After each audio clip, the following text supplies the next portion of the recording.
Let's now go across to my colleagues who are tracking the story very, very closely. Remember, we told you that there are protests taking place across the country.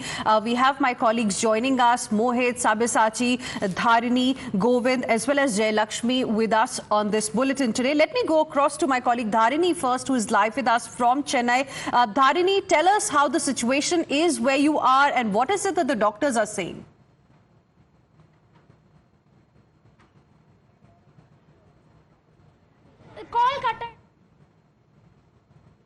Okay, we'll go across to Dharini in just a bit. Meanwhile, Jayalakshmi is live with us from Thiruvananthapuram. Jayalakshmi, over to you. Tell us what's happening around you. What is it that the doctors who are protesting today saying?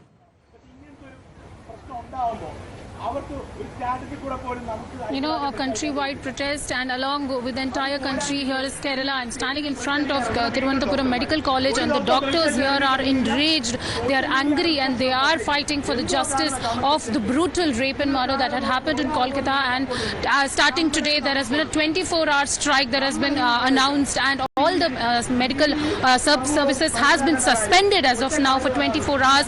But again, we know for a fact that, you know, there has been a demand that if the justice is not served, the strike will continue. I'll ask my camera person to pan around and show you the visuals of the strike here. The students are protesting here, and in fact, we'll talk to some of the doctors here.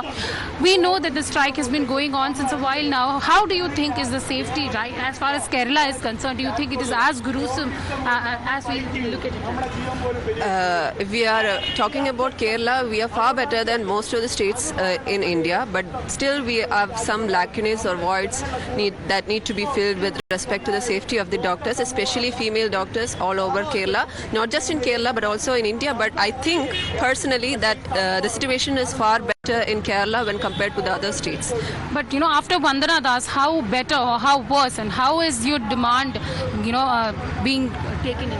Yeah, obviously we had placed a lot of demands with respect to the safety of the doctors on duty, but most of it are not yet fulfilled. The security protocol is not yet, you know, fulfilled or planned yet in our state. So we think that we are yet to go ahead with respect. And will this strike continue for more than 24 hours if required? We have not yet decided about the further plans after the strike for 24 hours. That is till 8 a.m. tomorrow.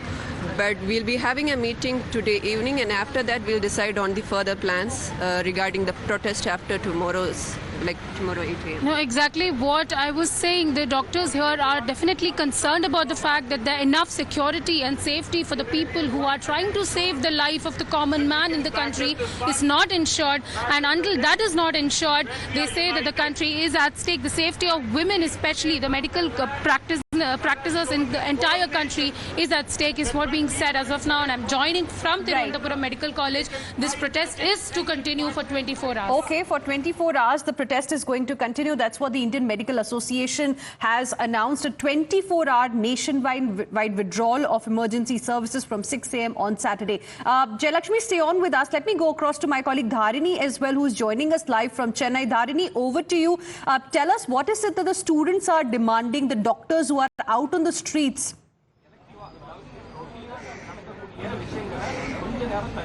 Well, right now I'm standing in the Egmore Government Hospital, and you can see in the visuals over here almost 100 doctors and students who are from this hospital, Egmore Children's and Women's Hospital. They are holding a protest demanding justice for the 31-year-old victim from West Bengal. They are, many of them, they are holding posters in their hands which read "Stop Violence Against Women."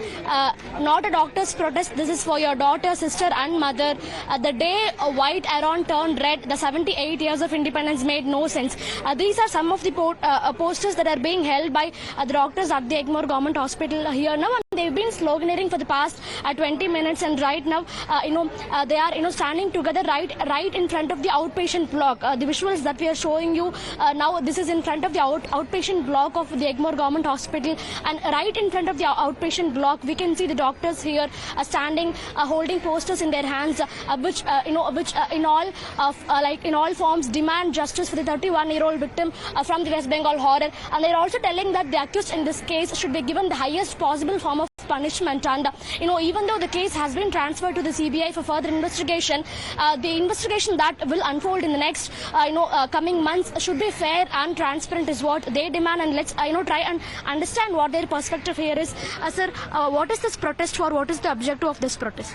The objective, we as a postgraduate residents of Institute of Child Health, Madras Medical College, have gathered here to vehemently condemn the dastardly incident that has happened in RGKar Medical College, Kolkata, where a resident, PG resident on duty, were brutally raped and murdered.